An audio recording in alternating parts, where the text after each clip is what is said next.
Well, this is it. The grand finale of the ninth annual Snark Awards. There are two things we can say about the Snark Awards for certain. A, or number one, they bleed into the next year, unlike the other awards. And number two, I'm pretty sure we're the only awards that have given out, as of the end of today, 50 awards for this year. That beats last year's record, I think, of 45. So let's get to it.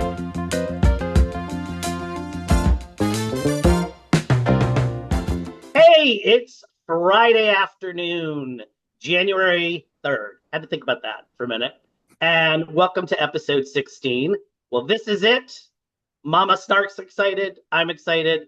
The grand finale of this year's Snark Awards. So we've got three sets of awards to give out today. Best and worst set, best and worst couple, and best and worst storyline. And this is live and spontaneous. I don't know Mama Snark's picks. She doesn't know mine. So she doesn't know started. Hers. Yeah. And yeah, we talked a little bit right before the podcast. She's not even sure she has hers yet. No. So but let's get started. And since she might need some time to think. Yeah. I will start off with best set. My pick was the Port Charles Grill. What's the Port Charles Grill, you may ask? I was going to say. That's the place where Rick and Ava last ate, where her credit card was declined, and where Cyrus is the dishwasher. I think that is a beautiful, upscale-looking restaurant. That's, it's like chef's kiss on that one. Mama, how about you? My favorite is also a restaurant / coffee shop. And that, I don't remember what it's called. I used to know what it was called, but I don't remember. It's the one with all the staghorn ferns on the wall. Oh, yeah. It might just be Port Charles Coffee Shop. I don't know. And it seemed like overwhelmingly this year, the Snarkies picked Alexis's house, which kind of surprised me because, yeah, it's a great looking set. I love that house. It's been around for like almost a decade. I think. That house like in 2014 or 2015. So I guess just because maybe it was featured so much this year, and it does look more like a real house than, say, Elizabeth and her studio apartment kitchen, which seems off. I mean, it's like, yeah, it's to scale. It feels like a home. Mm-hmm. It's comfortable. It's lived in, but interesting. Okay, worst set pick for me was, and I keep laughing every time I think about it, Spinelli's little spy trailer. I was like, closet, whatever it is. Are they? It was so like confusing. Like, is he in a trailer? Is that an office in a office building in an office part? Like, what was that? Thank God they only showed it. Wasn't there one scene where there were like 3 people crammed in there trying to look at something? I'm like, and my first thought was, oh my gosh, the cameraman is hating life right now. So what's your pick? We're set. Okay, I have a prop to show. The worst set is Anna / Sasha's apartment with the giant era wallpaper that looks like giant jungle animals will be eating you for breakfast. So that's my very sad Monstera plan I'm trying to resurrect, but that would be my vote. Anna's been kind of off this year, so why not her apartment as well? No wonder she's crying so much. Her apartment gives her, gosh, I would have to take medication if I lived there. I'd be steaming that puppy off the minute I got in there. Seriously. It makes no sense. I mean, they couldn't even, yes, we know she took over Sasha's apartment, but still, couldn't they have given it a little... Well, this is a classy British lady. There isn't a British woman on the planet who would live in a giant jungle-infested Monstera apartment. She would be like, no, let's put up the pink roses and the wainscoting, Yeah. Here's the other thing. Anna just kind of molted into Sasha's old apartment. Isn't Anna grown up enough and wealthy enough that she can get her own place to live? Why does she have to move into somebody else's old apartment? I mean, that just doesn't make sense to me. Why does she have to tase Brennan and handcuff him to a chair to say, stay away from my granddaughter? Talk about somebody acting out of character. Okay, so And then she cries when she leaves. It's like, oh, so that's not Anna. as I was watching last night, the episode where of the Brennan tasing and Anna having this moment, I thought to myself, maybe we're seeing foreshadowing of a story to come. Maybe they're like showing us that Anna's going to lose it. And then I stopped and I said, what are you thinking, Liam? That doesn't happen in GH. Nobody plans ahead. So I don't know. That was very wishful thinking on my part. I will say Yeah. that. Although Yeah. it would be interesting to give her a disassociative identity disorder. Oh, yeah. Next award. Next award. This was a tough choice. But I'm going to cop out a little bit and say my best couple is still Sam and Dante. Yeah, they were the realistic couple. Well, they're gone now, but yeah. Right. But I don't, but she Together was most. there for 70, 80% of the year. So we can totally count that. Yeah. Yeah. That's a good choice. I would say, if I'm being cheeky, my favorite couple is Ava and Nina. Okay. I love the friendship of them. They're great. They fight, they get back together, they make up, they fight, they do stupid things, they check each other. I love their relationship. But if we're talking romantic couple, I wish we saw more Maxie and Spinelli. I think their Yeah. Yeah.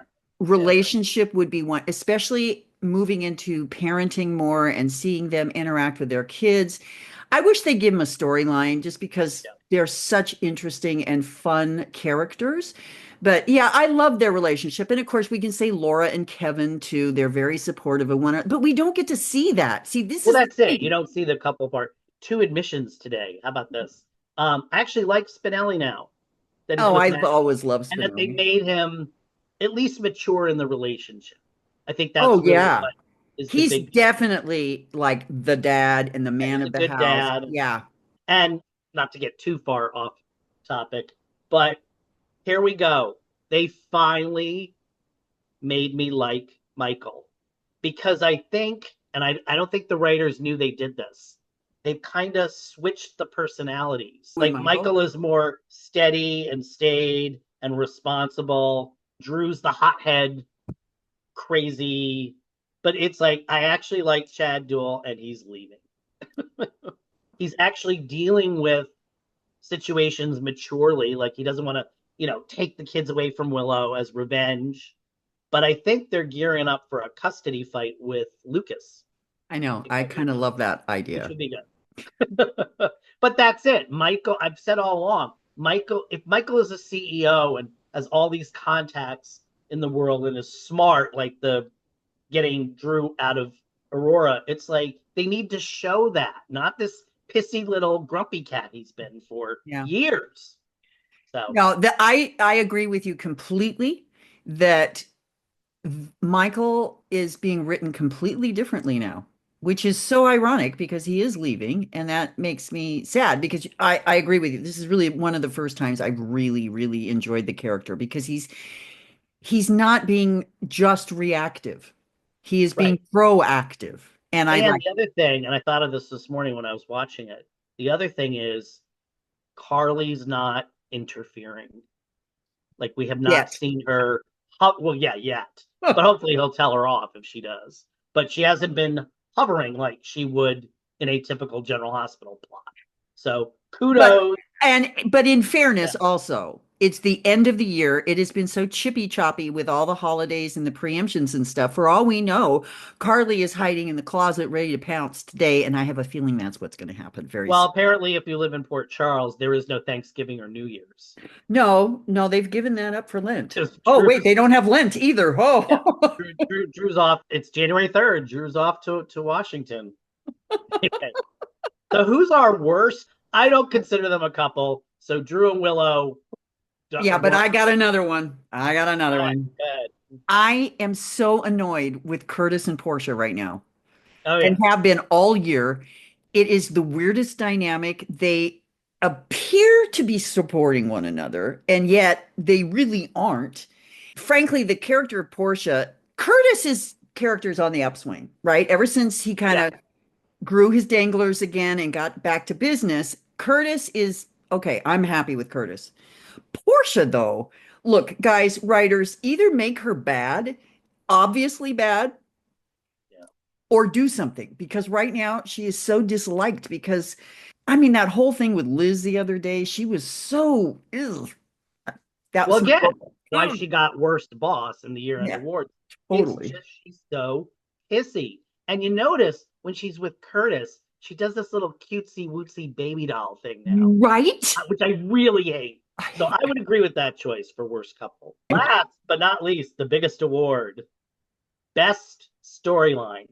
Here's my pick. Thank And you. yes, it's a storyline because it happened, but because and it had a beginning, middle, and end, and it only took about 3 or 4 days. Oh, Bobby's death and how they handled it. Most soaps, even Days of Our Lives, which is getting well-deserved kudos right now for Susan Seaforth Hayes having to bury her husband in real life on the show, like maybe 4 months after it happened in real life. And I mean, she that should win yeah, every Emmy award this year for that. yeah. I mean, I have no. If Nancy Lee Graham loses to her, It's a it's fair a fair, trade. yeah, Yeah. yeah, because it was phenomenal. But what soaps do, and I've complained about this before, the characters find out at the end of the show, at the end of the episode, oh, Epiphany died. The next episode is the memorial. It's like, wait, what? What? And then they're buried. It's so weird. Well, but And Bobby's death also had that interesting caper that Carly did where she went well, round the yes, world in 14 minutes. timing wise, it was weird, but it was a complete storyline. Finding out that Bobby was helping, women who were abused in other countries, and that's a fine retcon because we didn't see Bobby every day on the show. So it was like, when did she do this? Yeah, that makes And sense. and, Yeah. and they did say a lot. She was traveling up to prior to her death, and the fact that they made it that BJ was the angel, which still brings tears to my That eyes. was one. Yes, you're So right. that That I was a would I would wonderful consider thing. was the best storyline this year. How I about you? That's a good choice. As much as I hated the baby storyline, the Molly's baby, I loved the falling out of the window thing. I think that was a great twist. Nobody saw that coming, especially since they'd led us down the primrose path thinking Christina's going to keep the baby. There's going to Gearing be up that for the whole thing. custody. Yeah, And then just the shock. I mean, and we talked about that as being the great soapy moment of the year. But that moment shifted the whole storyline. I'm not saying it shifted it necessarily to a good place, but it really shifted it and it surprised all of us. So there's one nomination. But honestly, the storylines this year were so convoluted. We still don't know if Pikeman is over because they're trying to shoot Valentine because of Pikeman, right? well, here's the most important thing about Pikeman that I still cannot get over. They've completely forgotten the origin parts of the story.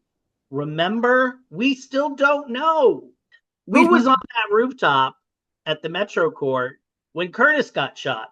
Who was the target? Was it Anna? Was it we don't Sonny? know. I'm not sure if they explained it. I think that was the first attempt that Jason and the assassin did, but it never really was explained. They did not clarify that at They all. didn't connect. Yeah, they didn't. Right. They didn't connect the dots. That storyline just unraveled because we switched writers, then we switched back. You made a good point. We were in a chaotic place this year with the writing situation. We had a strike, we had change in head writers a couple of times, and as David pointed out last week, they've made a lot of changes with underling writers as well. We have new, people writing Scriptwriters. Yeah, scripts. And I think it's really done the show a disservice in the sense that all of us have mentioned all those storylines that are dropped or incomplete or forgotten completely by the writers, and they expect us to go, "Oh yeah, nobody really shot Kate's. That was a fever dream." There was a whole lot of changing horses in the middle of the stream this last year. And hopefully things have settled down in terms of the writers. We won't have a strike next year, this year. It is yeah, this year. yeah. We'll have the same team at least. And so maybe we can get some consistency going. To have Baby story's gone. Thank you. So we still have Ava's custody and the Cassadine inheritance kerfuffle. right when Ava says you haven't seen the last of me, we don't know that. This might get put in the plot locker. Right? They And may then, decide, well, we really rewrote too many banking laws to be able to continue with the storyline. so worst storyline. I think we've already talked about it in other awards. Had to be the Heather's hip replacement for me. That was so stupid. And the fact they really did write her off. But there was never anything that was like, yeah, we're writing her off because we have completely screwed up this whole thing and there is Well, no way out. that was a Chris Von Etten because she was bragging about it. Oh, Chris is back in the writer's chair and he came up with this great story. I'm like, no, it's not. Again, it's changing the personality of the character. That character was always off balance and a little crazed. Again, they just keep making more and more mistakes. They changed who the hook killer was to make it her, which we're like, there's no coming back from that. Oh, wait, no. We could say she had a bad hip, which, yeah. Well, that was because somebody got the great idea. We don't want to lose Allie Mills. We need her to be on the screen all the time. And then people were like, dude, she's like a sociopath, psycho serial killer. Why are you trying to create now, like a I new and said, improved version? like I said, it would have been great if you're going to go with that storyline, lean into it.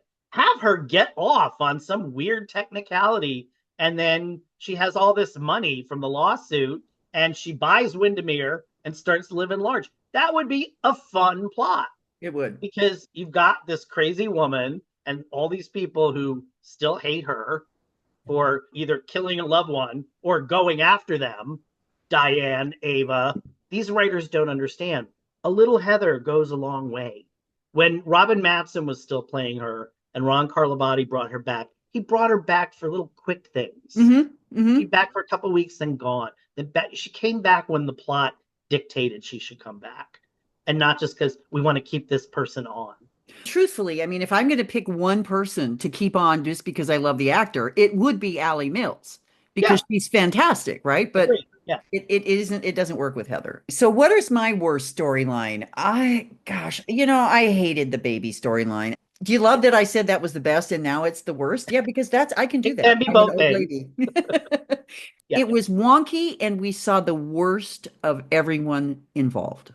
And as you pointed out last week, which is why he got this award, TJ was left completely out of the story. What made that a bad storyline, because I agree, what made that a bad storyline was it was just Molly and Christina, back and forth and back and forth and back and forth. And it was like an occasional insert of TJ doing this, making those faces. What? Or at the end where everybody was rallying around TJ, Curtis and Stella. It's like, where were they right through the whole thing of the year?